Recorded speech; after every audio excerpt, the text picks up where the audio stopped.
तो बेसिकली आज डेप्रिसिएशन हम डिस्कस करेंगे। ठीक है। मैं आपको इसमें थोड़ी चीजें बताता हूँ कि डेप्रिसिएशन क्या होता है। ठीक है ना। डेप्रिसिएशन बहुत इंपॉर्टेंट पार्ट है हमारे अकाउंट्स में। ठीक है ना। इसके ट्रीटमेंट की वजह से हम एक्चुअल प्रॉफिट में पहुंच पाते हैं।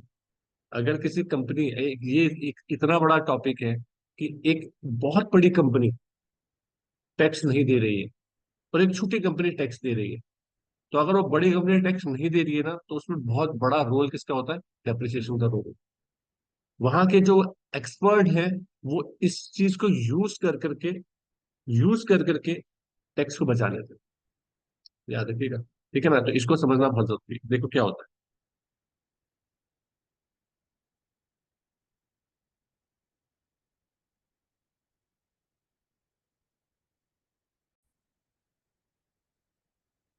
देखिए, डेप्रिसिएशन के बारे में थोड़ा बहुत हम लोग को पता है कि पहला मेरा क्वेश्चन आता है उन लोगों से जो 11th में डेप्रिसिएशन के बारे में पढ़ चुके हैं।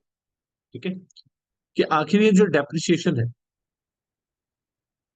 ये डेप्रिसिएशन का ट्रीटमेंट कहाँ कहाँ होता है?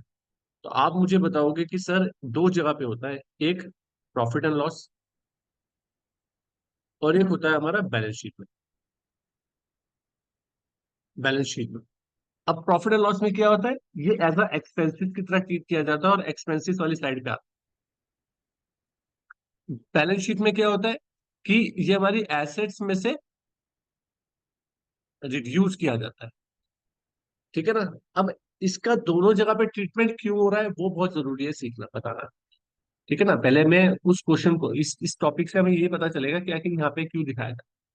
पहले तो ये समझो डेप्रिसिएशन होता क्या है। डेप्रिसिएशन होता है कि जैसे कोई चीज आपने खरीदी, जैसे कार खरीदी आज 1 लाख रुपए की। अब इस 1 लाख रुपए की कार आपने आज खरीदी है, तो आप पहले तो मुझे बताओ इस खर्चे को आप दिखाओगे कहाँ? प्रॉफिट एंड लॉस में या बैलेंस शीट में? इस खर्चे को कहाँ दिखाओगे? आपका कहना है बैलेंस शीट में, एसेट साइड में, कि ये कार का खर्चा क्या आएगा? यहाँ पर आएगा। मेरा क्वेश्चन पहला आता है कि ये इस खर्चे को हम यहाँ पे क्यों नहीं दिखाते, इस कार के खर्चे, प्रॉफिट एंड लॉस? भाई अगर एक चीज बताओ, सिंपल सी बात है कि मैंने मैंने मेरे पास एक profit and loss, gross profit आया कितने का? 1 लाख का। 1 लाख का प्रॉफिट आया। और मैं इस टॉपिक में थोड़ा सा ये बदलाव कर देता हूँ, इस कार के खर्चे को हटा करके, इस कार को हटा करके मैं कर देता हूँ फर्नीचर। ठीक है। अभी बात करते हैं। मेरे 1 लाख रुपए का खर्चा करा, इसमें से मैं खर्चे, अब अपने, सॉरी, इनकम आई मेरी 1 लाख रुपए की। अब इसमें से मैं अपने कुछ खर्चे माइनस करूंगा, जैसे कि सैलरी 10,000, एडवर्टीजमेंट का 10,000 रुपये। ठीक है। ऑफिस एक्सपेंसेस 10,000 रुपये, राइट। अब मैंने क्या करा, मैंने फर्नीचर खरीदा एक। मैंने क्या खरीदा? एक फर्नीचर खरीदा 10,000 रुपये का। इस 10,000 रुपये का खर्चे को मुझे कहाँ दिखाना चाहिए? आप बोलोगे बैलेंस शीट में, बिल्कुल। जैसे कि कार का दिखाया था, फर्नीचर कहाँ दिखाया हमने? 10,000 रुपये का खर्चा। अब मान लीजिए मेरे मेरे जो बॉस है वो इतने पढ़े लिखे नहीं है, या उन्हें अकाउंट्स के बारे में इतनी नॉलेज नहीं है। तो उन्होंने बोला कि पहले बताओ मेरा प्रॉफिट कितना हुआ।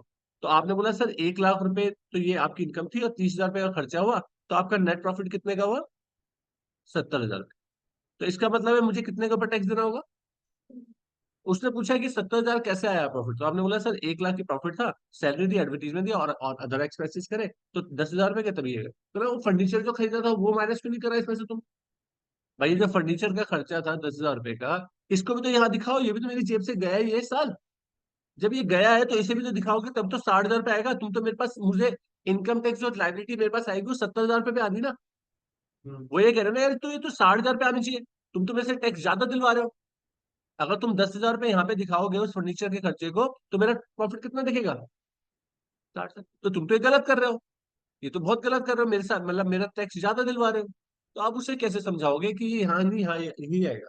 अगर आप ये बोलोगे कि अकाउंट्स में बोला गया है, रूल्स बोलता है, तो बोलेगा रूल्स बोलता है तो क्यों बोलता है ये तो बताओ।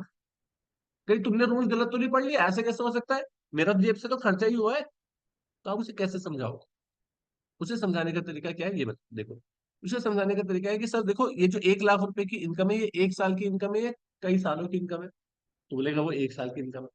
एक चीज बताओ सर, ये जो फर्नीचर आपने खरीदा, ये 1 साल के लिए इस्तेमाल होगा या काफी सालों के लिए इस्तेमाल होगा? काफी सालों के लिए इस्तेमाल होगा ना। तो इसका मतलब है 1 साल की इनकम से आप काफी सालों के खर्चे को माइनस करोगे तो आपका प्रॉफिट सही आएगा। भाई 1 साल की इनकम से 1 साल के खर्चे तो माइनस होंगे।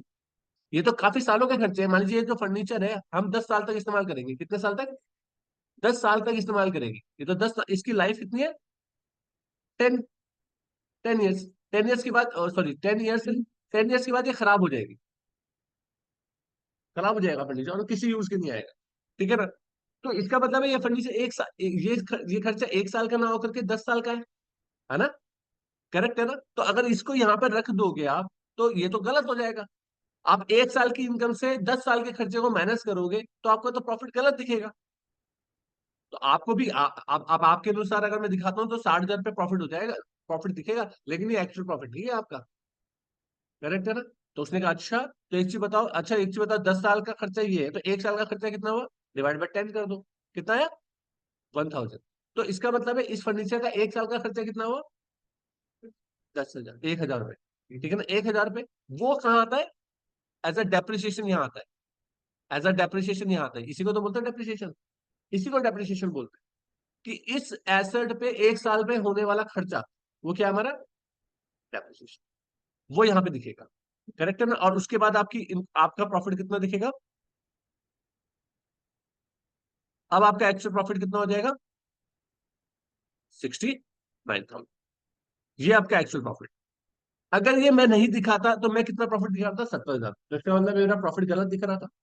और एक्चुअल प्रॉफिट और लॉस दिखाने के लिए मुझे यहाँ पे दिखाना पड़ेगा। एक रीजन तो ये है यहाँ पे दिखाने का। यहाँ पे समझ में आया क्यों दिखाना है? अब अगर यहाँ पे मैं 10,000 पे ही दिखाता हूँ, अब देखो ये वैल्यू जो थी, मेरी जो फर्नीचर मैंने जब खरीदा था तब तो उसकी 10,000 रुपए की कीमत थी। लेकिन जब वो साल में इस्तेमाल हुआ तो उसमें 1 लाख 1,000 रुपए का खर्चा तो माइनस करना पड़ेगा ना, क्योंकि इसकी मार्केट वैल्यू रिड्यूस हो गई। मार्केट वैल्यू रिड्यूस होगी ना। अगले साल अगर मैं इसे बेचता हूँ तो उसकी वैल्यू 1 लाख 10,000 तो मिलने वाली नहीं।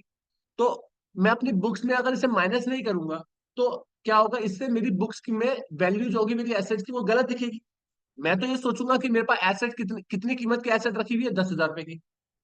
करेक्ट है ना? और जो इन्वेस्टर्स मेरी कंपनी में इन्वेस्ट करेंगे उनको भी फॉल्स स्टेटमेंट दिख रही है कि यार इनके पास एसेट जो रखी हुई है वो 10,000 की रखी हुई है, हालांकि वो कितने की रखी हुई है?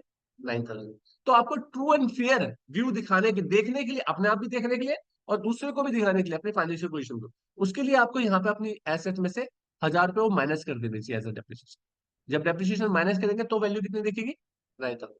आप अब आपको ये एक्चुअल बैलेंस शीट आपकी दिखेगी, मतलब ट्रू एंड फेयर होगी। वो आपके लिए भी बेहतर है और सामने वाले के लिए भी बेहतर है जो आपकी कंपनी में इन्वेस्ट कर रहा है। करेक्ट है? तो इसलिए आपको दो ट्रीटमेंट देने होते हैं। एक ट्रीटमेंट आपका समझ में आया बैलेंस शीट में क्यों दिखाते हैं, और डेप्रिसिएशन को हम यहाँ पे क्यों दिखाते हैं। क्लियर? ठीक है, इसको थोड़ा सा थ्योरी पार्ट में पढ़ते हैं हम लोग। इसके नेक्स्ट पार्ट में हम थोड़ा सा और डिटेल में जाएंगे। ठीक है? Thank you so much.